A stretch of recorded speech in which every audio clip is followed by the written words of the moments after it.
Olá pessoal, tudo bem com vocês? Prontos para mais uma aula? Então bora! Reta final em foco total agora. Aula 62, Formas de Organização Política na África, página 122. Etiópia, Abissínia. Então vamos lá, começar. Olha a informação que já tem na primeira frase desse texto. No chifre da África, floresceu no século I o reino de Aksum, que não dispunha de portos importantes, mas estava quase totalmente isolado. Era cristão desde meados do século IV. No chifre da África. What the fuck? O que é isso, chifre da África? Abram na página 113. Aqui na página 113 a gente tem dois mapas. A gente vai olhar esse daqui, ó, o primeiro. Esse mapa. Estão vendo? Olhem aí, perto de onde está escrito Oceano Índico, bem aqui no cantinho direito. Vocês estão vendo que aqui próximo tem um bracinho saindo do continente africano?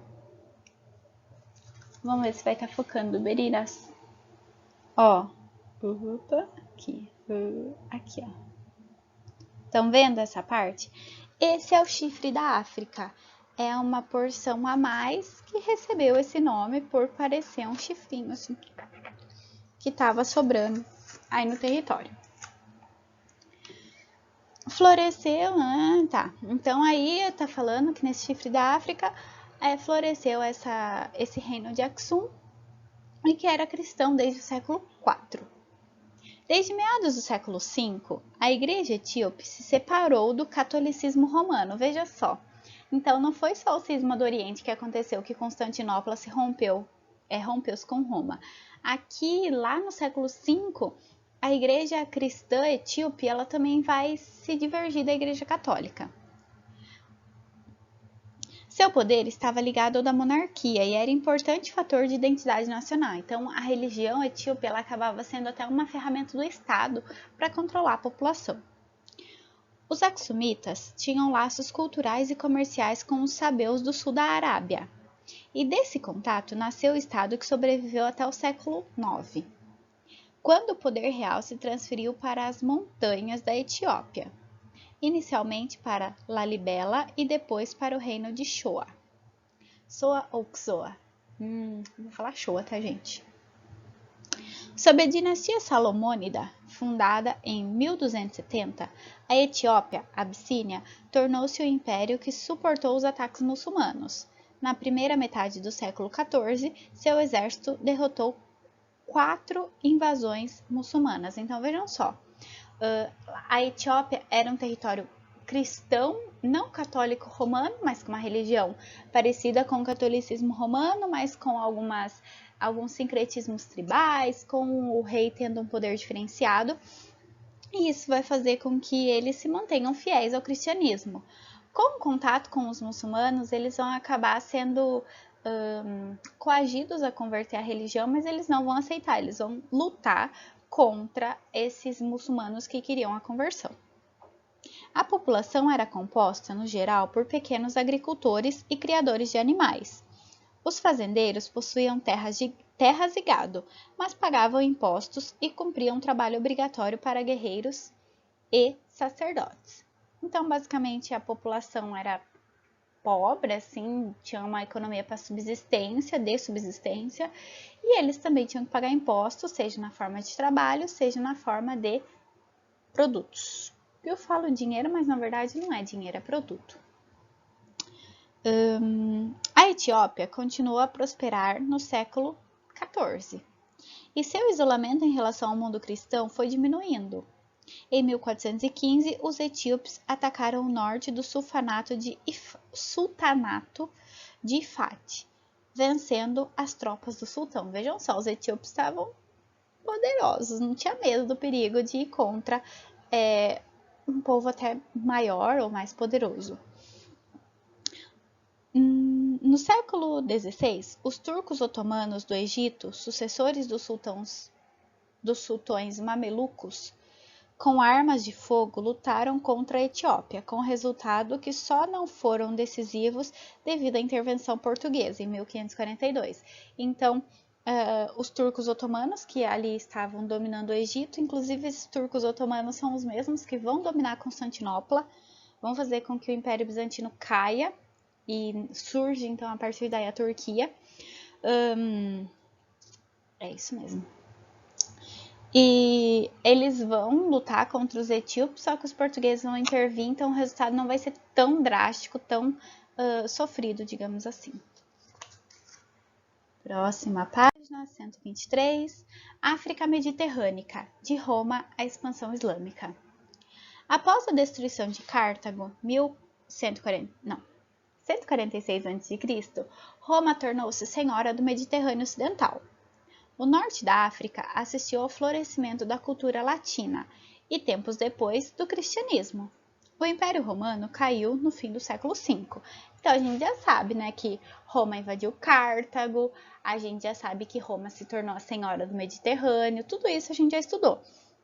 Inclusive, o surgimento do cristianismo, a partir ali do século III depois de Cristo, e bem como a queda de Roma no século V. Tudo isso vai acabar fazendo com que o norte da África, né, a região ali do Marrocos, do norte do Egito, assistam a tudo que estava acontecendo com Roma, todo esse auge romano. Ai, meu nariz está coçando. Acho que é vontade de espirrar. Vou pausar o vídeo para ver se eu espirro e já volto.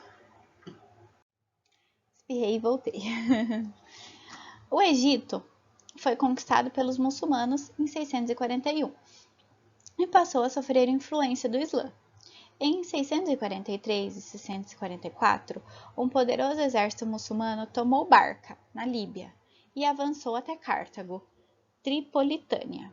Em 670, fundou-se Cairoão, a partir da qual os muçulmanos fizeram incursões e massacres contra tribos berberes da África do Norte.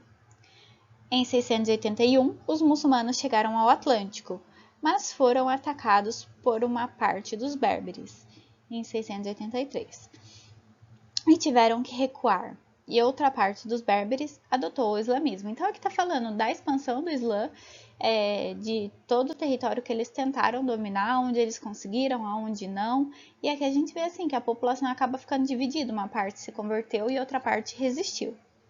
O Egito contra-atacou, apoderando-se de Cartago, em 698.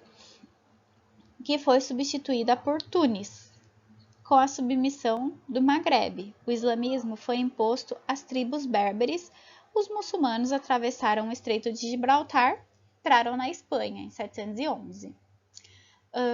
Aqui está falando bastante sobre essa expansão islâmica. A gente tem que entender, então, que eles dominaram a África, o norte da África, e foram, inclusive, para a Europa, adentrando no sul da Espanha. O norte da África se dividiu em províncias, Egito, Ifríquia e Maghreb, que no século IX se tornaram reinos independentes.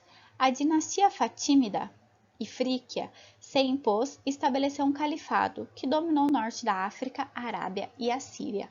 O califado é um governo dos califas, que são teoricamente os sucessores de Maomé. Eles têm um poder político e religioso, eles são uma espécie de rei, meio que papa, sei lá, sumo sacerdote, enfim. Um califado é uma região extensa que um califa comanda e passa, né, para os outros califas após a sua morte. E então o norte da África já havia se convertido ao Islã. E esse islamismo vai acabar se expandindo para outras regiões. Integração do Mediterrâneo ao Sudão. A introdução do camelo no Saara possibilitou a integração do mundo mediterrâneo à faixa subsaariana, o Sahel ou Sudão, Bilad al-Sudan, país dos negros.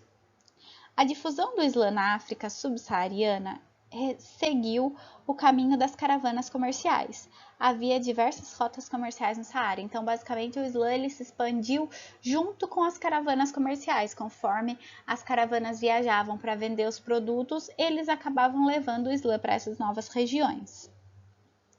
O sal extraído em minas salinas no deserto, era a mercadoria mais importante, servindo como referência de valor e moeda de troca.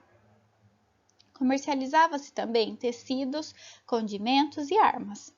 O ouro e os escravos também eram muito valorizados. O sal, pessoal, ele era tão valorizado que inclusive as pessoas preferiam receber pagamento na forma de sal. É daí que vem aquela palavra que a gente conhece bem, chamada salário. O salário nada mais é do que o pagamento pelos seus serviços em sal. Alguns territórios trocavam o sal pelo ouro, para vocês verem como era valioso.